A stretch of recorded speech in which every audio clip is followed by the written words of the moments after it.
Wow.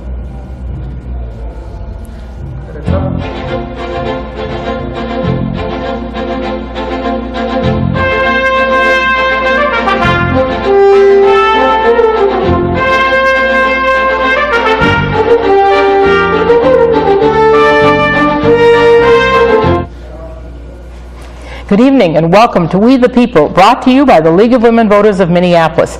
My name is Joan Higginbotham and I'll be your host for this evening's program. I think all of us have had a favorite teacher, somebody who made every day at school seem really fun, or someone who really loved her subject and made us love it too, and somebody that we thought liked us a lot. Well, tonight we're going to talk about teachers and what makes some of those teachers the kind that you will always remember.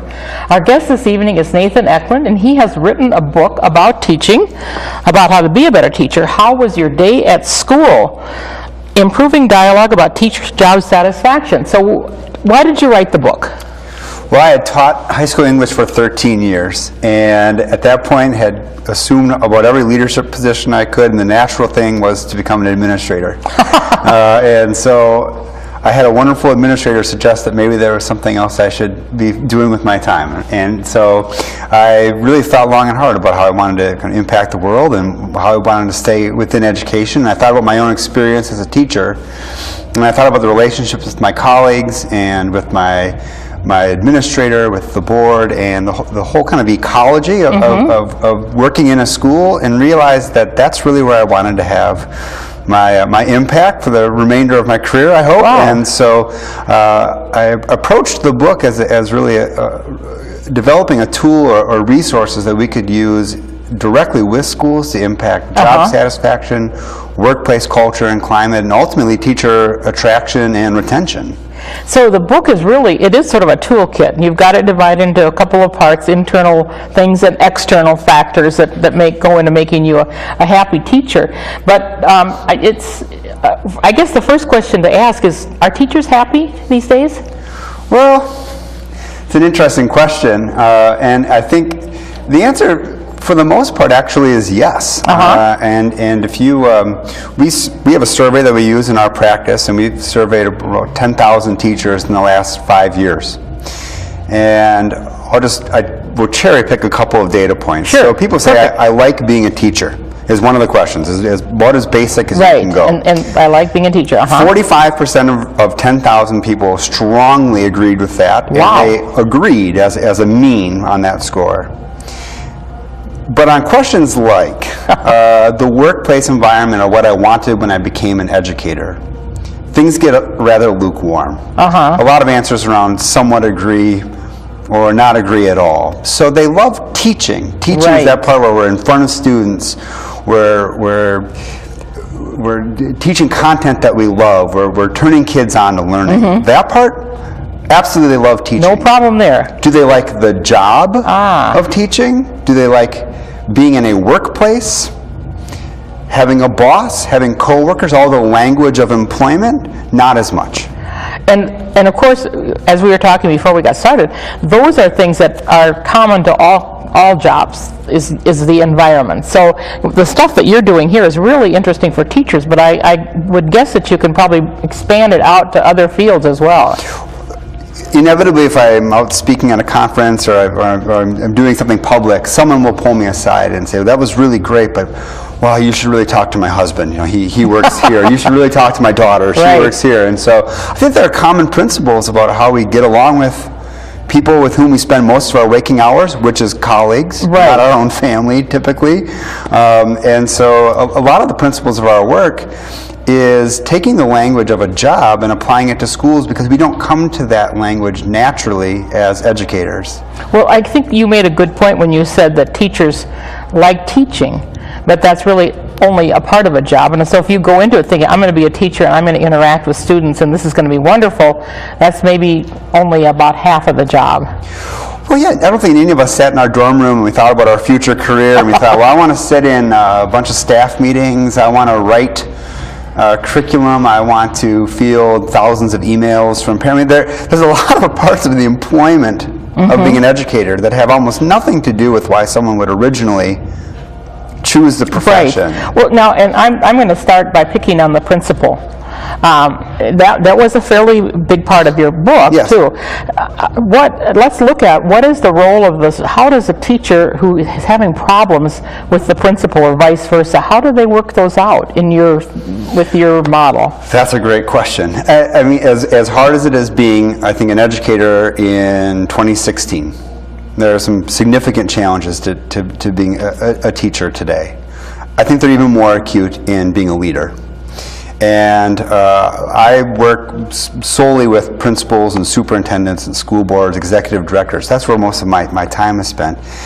And honestly, I mean, it is a rough time to be a principal. And so I would only reframe your question a bit by saying, we don't necessarily want educators in the classroom not enjoying themselves, feeling engaged and supported and valuable so that they can do that for their young people. Mm-hmm. We don't want leaders in leadership positions not feeling supported, engaged, empowered, so they can lead their people. So I think the whole kind of ecosystem of teaching, the whole ecosystem of schools is really where we focus our attention. And not necessarily on that principal or those teachers or that board, but it is really the relationship between and amongst those different parties that are really critical. With our principals, though, how often do we judge them by the merits of being a good boss? So we think of maybe teacher evaluation, we think of being able to run a budget, we think about being able to engage with stakeholders, whether it be students or parents or the board. But how often are we coaching and developing them as someone who we say, you are someone's boss? We don't use the language of being a boss very often. And we find that in our work, when we spend time with principals, really reframing how they see their core relationship with their own staff, that can be really transformational for schools. Well, now, as in the book, I'm thinking about how that you give some hints for teachers on if they're unhappy in their workplace, some tools that they can use either with their colleagues or with the principal. And so, how does a teacher feel like they can do this? I mean, what sort of skills do you give them, or what sort of things do you ask them to do so that they can really be their own advocates and work to solve their own problems? We kind of look at three different kind of legs of the stool at a school. We look at the teacher's relationship to the career on their own. That could be everything from time spent with their friends and family, it could be around sleep, it could be around real personal habits, how they deal with conflict. Then we look at peer-to-peer relationships, how do they deal with conflict with the colleagues, how do they work well collegially, and then finally, looking at the organization. What kind of elements are already alive and well in the school around teacher voice and empowerment for decision-making and communication? How do we engage with educators in the classroom around setting policies and practices that affect teaching and learning? So for our work, we don't really think about morale. Morale for us, I equate morale to having like Taco Tuesday or having an annual holiday party. And it's nice, it's good. But nothing improves morale more than a well-run school. Right, so as we but think one about of those morale, things, Taco Tuesday could be part of a well-run school, right? Absolutely, but it's not a proxy for good management. That I think, if, for example, if I was a teacher and you had replaced my curriculum for the 5th time in 3 years, I would say, I think keep your tacos, right? Keep your donuts. How about you engage me in the actual decision-making process? So most of our work is in re-engaging educators with leadership, re-engaging leaders with their fellow leaders, looking at how they themselves are managed. It is so happiness or morale or those kinds of words or the mood of teaching are outcomes of the work. And I guess that's what I could see myself as I was a teacher for a while, thinking I can't go to the principal because I don't have any kind of clout with him or her. And so I'm not going to do anything. I'm just going to stew here and be unhappy about the fact that he's changed my curriculum 5 times in the last 7 years, and I'm tired of it. So you have to have some starting point where you feel like this is, I mean, I would think, well, I'll probably get fired. I mean, teachers are easy to find, and I'm dispensable. Right. Well, I would say as much as maybe donuts are a proxy for morale, I would say that perhaps a principal saying I have an open door policy is proxy for good management. An open door policy is based on the idea that Joan feels comfortable coming into my office and maybe disagreeing with me, and that's a very scary place for a staff sure member. is, yeah. So I think one of the kind of initial diagnostic things as we look at is there already a high functioning internal group of teacher leaders who work with administration around important matters.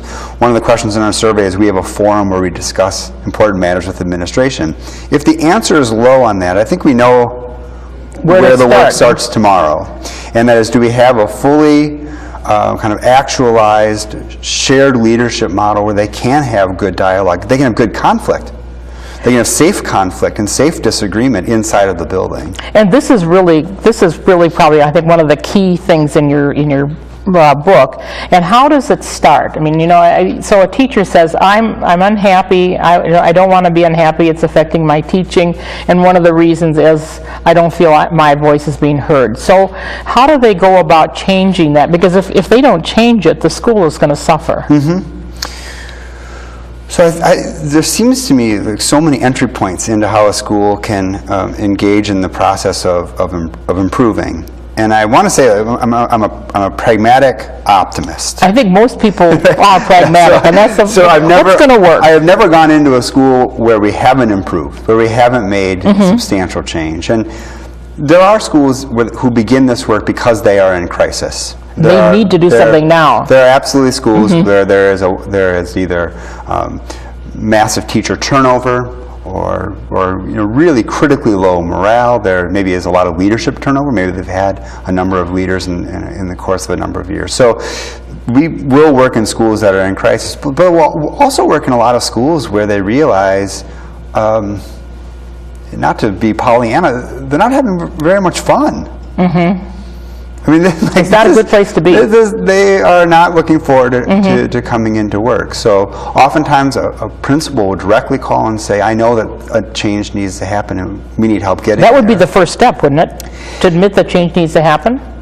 No matter where that, I think, moment of clarity arrives, someone or the organization itself has to say, the status quo isn't enjoyable as professionals and as humans, and we need to change. Has the fact that it seems to me that there have been a lot more, there's much more testing going on, there's much more evaluation going on, does that get in the way of teacher satisfaction too? It does, although my only kind of cautionary note about external factors that affect satisfaction is that nearly all schools are under relatively the same degree of external pressure. And school X in one environment, maybe with the same kinds of communities, same kinds of students, same external pressures, are able to navigate it in a manner where people will remain engaged and happily employed in that school. And school Y, in the same context, is not managing it well. So I would say testing and teacher evaluation. I would say shrinking budgets. I mean, all of these external factors are critical, but they're not necessarily critical to the point where we just say, well, I guess it's just going to be, it's the way it is. It's just going to be rough. And there's not much we can do about it.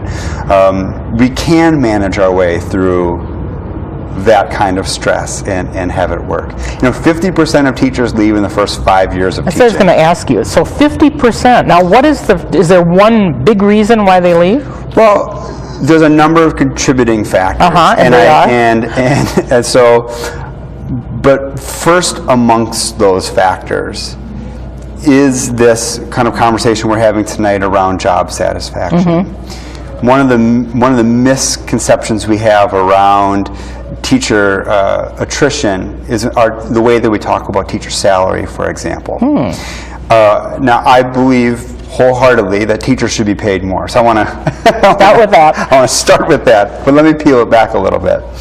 There are environments where I could pay you $55,000 a year, and you could have a wonderful experience working there. Really well supported, valued, acknowledged for your good work, and really healthy relationships with your peers. I'd be happy. And you'll say, well, I wish it would be nice to be making more, but this is what I looked for when I started this career, and I'm having an enjoyable time. Now I can take another teacher and pay him $55,000 a year, and maybe he's in a divisive, caustic, toxic environment, and he's going to leave that building, or maybe the profession, and he might say, you're not paying me enough, but what's he really saying? You're not paying me enough to put up with this baloney. And so, or with this kind of stress. This is not what I'm opting into. Right, this is what I didn't sign up for. I should note that both should be getting paid more. But he's leaving, but it's not salary. Now we could say, well, okay, how about we pay you $75,000? We'll pay you $80,000. We'll pay you $100,000. What we're really doing, and this is a little bit of a cynical read, is what's your misery worth to you? Well, I was going to say, you're not going to be a very good teacher if it's just because you're staying only because you're getting a bigger salary. Correct. So as we look at the factors that influence people leaving an organization or even coming into the profession at all, we're really looking at the full experience they're having as a professional. And we're really looking at the quality of the relationships that they're having inside of that building. And those are indeed leading factors leading towards teacher retention. The fact that they're happy in there when they feel supported in their work. Absolutely. Well, now, I don't know if it's still the case, but there was a long time where people would not know whether they were going to get their pink slip until August, or they didn't know whether they're going to get their contract until August. I must say that would make me really unhappy with my work. Is that still a factor? It is. Still happens. What you're noting here too is that in addition to sort of state or federal mandates around testing, those are external pressures, there are a number of pressures that districts and schools themselves can manage to be a better workplace. And how do they do that? So you're talking about right now like a core HR function, for example. How do we structure our hiring practices that shows our value of our employees? Right, and that's a very good point, because it seems to me that I would feel very undervalued if they didn't give me some idea of whether I'd be employed until the next school year started. And not all districts do that, and so I always want to liberate folks. Look, there's always a way that we can be more mindful, increase our mindfulness about the way that we employ people. We'll have the Star Tribune or Minnesota Business Monthly will come out with this Great Places to Work annual reports, and they come out every year. Right. Please tell me how many schools make that list every year. They don't. We don't think of ourselves as competitive workplaces. I am a great place to work. That's what a district or a school should be able to say. I should be able to put forth to you a good job offer, but also data and a track record saying, I'm a really great place to work, or I'm a really great person to work for. But again, that's not native language in education. No, that really doesn't seem to happen very often. Well, I know that there have been some schools where they have turned around, where they were going to be closed because they were underperforming, and all of a sudden, well, not all of a sudden, but with a lot of hard work, they made a change. And what are some of the things that you have to do to make a change? I mean, how can you take this underperforming school that Minneapolis wants to close, and the next thing you know, they're happy people and teachers who are proud, and what are some of the... I think you might have unwittingly answered your own question. So I think that I would have a hard time citing a school that has turned itself around fundamentally, has really kind of reinvented itself, that it didn't do so without a collaborative relationship with the teaching staff. I've never met a principal or a superintendent or a school board that has come in and in sort of a technocratic or autocratic sort of way, we will change, that won't work. But I've seen plenty of schools reinvent themselves because of the way they re-engage in these relationships with one another. I've used the word relationship probably 30 times today. It's difficult not to. At the end of the day, this is indeed the hard work of relationships. I'm not talking only about a staff lounge or humor and laughter in the workplace, although those are important. But the hard work of relationships, of mending broken relationships, of really valuing people and really listening to people, that's hard work. That is hard work. And schools that invest in that hard work have tremendous payoffs. So it does make a difference if your people feel that they are valued in what they do.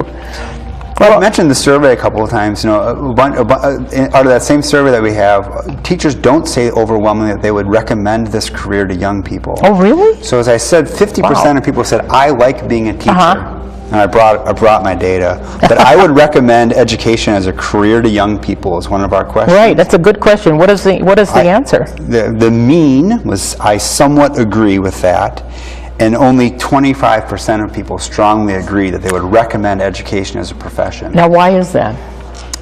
Well, I think you've cited a bunch. I think if you look at the testing culture, you look at the culture writ large that doesn't value educators the ways that we should. That was one of the questions I was going to ask.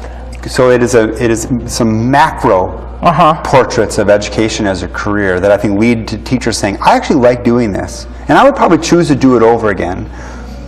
But I can in good faith say that you, young person, should follow in my footsteps. If we saw that same data about pilots or dentists, or we'd have a dentist crisis, right? We would think, oh, like, what are we have to change this profession. So we have a workforce that will indeed be turning over, and we don't have a queue of young educators to take their place. So the kind of conversation we're having tonight really depicts this as something more revolutionary than just helping this school or this school, this school. But if we really transform our conversation around schools as workplaces, even, and I hate to use the word competition because it's a little bit anathema, I think, in education, but if we had schools almost competing with one another to be better places to work. Well, I'm sure there is a certain amount of that already. To a degree. But I guess what I see is, with you saying that many people leave the field, they leave the field because there is competition. There's another sector that will pay them better and maybe won't have as many drawbacks for the culture. Is that true? Absolutely. Or there are other schools where they can shop their wares and find a place where they will be happier and be happier and be more fulfilled. Well, you know, the question you asked, and I've talked about this with other folks as well, teachers used to be, as you said in your book, held in high regard. It's not so much anymore? I like to think they're still held in high regard, and I would say for the most part at a local level. And by local, I mean, and I think satisfaction is a very local affair. So when I walk into my son's schools and I have parent-teacher conferences, I absolutely one-on-one value. But you were a teacher. I mean, I think that I hear all these people complaining not about their child, but about the teacher. It's never your child's fault. And I just feel that, you know, when I was a child, the teacher was the God, and you just did what the teacher said, and usually that worked out pretty well. And I think to a certain degree that hasn't completely evaporated. I mean, I think, but I would say that we have changed some of the core pieces of language around teaching. So if we watch the news and read the paper, the language around teaching has changed. And I think our expectations of teachers has become a little bit more consumer driven, is what you're saying, really, is that here's my kid, make him into something. I think that is a more prevailing wind than it has been historically. We have lost a sense of partnership at times between the community, the student, and the school, that kind of triangulation, whether that's family, teacher, child, but that triangulation, I think, has eroded. I don't think it's gone, but at the same time, I think we are asking significantly more of our educators in terms of what kinds of inputs we want them to have in young people's lives. Academics is but one of those inputs. Many things, that's true. Well, we should talk just a little bit about the physical violence that's occurred in our schools in just recent months, and that must be horribly hard on teacher morale. So it's hard on two levels. So one would be in the specific site where it occurs, of course. I mean, unbelievably stressful. I mean, literally going to work every day with concern of your own safety. I mean, so that hardly needs mention of how, over time, how wearing that would be. I also think it has a macro effect on education as a profession. Let's go back to the dorm room where you're considering what you want to do for a profession. That's true. If stories of school violence or budget shortfalls or school closings or crowded classrooms or ineffective leadership, or any of these negative stories around education is the predominant narrative, it is unlikely that a bright 18-year-old student is really going to say, I think I want that. Sounds like a great job. Yeah, and so I think we actually have a larger concern in addition to the sites and the specific schools. It's also managing the entirety of the profession and honoring the entirety of the profession, because we are marketing ourselves as a career to people who are looking to choose a career. And what's going to fulfill them. Absolutely. As a person. Yeah. Well, and if the stakes are high, because if we don't have good people in the classroom, then our families will suffer, our kids will not do well, and our society will suffer. Well, there's no teacher-proofing education. No, Socrates didn't have an iPad, right? So there's nothing that's going to replace the quality of the classroom instructor in front of those students. And so the conversation here tonight around how we can really impact where we place education and schools in the language of employment, in the language of culture, has massive effects on the outcomes for students. Now, when teachers are in teacher training, do the institutions do anything about this kind of, sort of get people thinking along the lines that you put forward in your book? No, I don't want to say no. I'm sure there are some good education programs out in the world that who do tend to this, but for the most part, I mean, the vast majority of teacher training is around pedagogy and instruction. But as you look about how to navigate parents, how to navigate colleagues or leadership, and how to really manage their career, how to make work work, we give very short shrift. Well, even how to work with groups. I mean, you learn how to manage a classroom, but you don't learn how to work with your colleagues, really, do you? Well, there's no faculty meeting classes, right, in undergrad. When we get our licensure, we aren't trained how, when maybe we're with a group of colleagues who are in deep disagreement about something, how we navigate that. Is there enough mentoring? The most formal mentoring, I think, in education is still instructional. But the amount of informal mentoring that happens every day in every school with young educators, from veteran educators, about how to make teaching work for them and their lifestyle is extremely prevalent. And probably critical. I'm going to be a little dark for a moment, even though I mentioned earlier I'm an optimist. Oftentimes, veteran staff will give advice to young educators that is along the lines of, the one place you don't want to go is the teacher's lounge. Now, that's not a very good place to end, but we do have to end there. So tune in next month, perhaps, or read the book and find out why the teacher's lounge is not a good place to go. Thanks to our guest this evening, Nathan Eklund. I hope that you've learned a little bit more about what the climate is like in your school and maybe why it is good, and if it isn't, maybe there's some way that you, even as a parent or a teacher, can be helpful to make it better. Thanks for tuning in to We the People. This is Joan Higginbotham for the League of Women Voters saying good night, and join us again.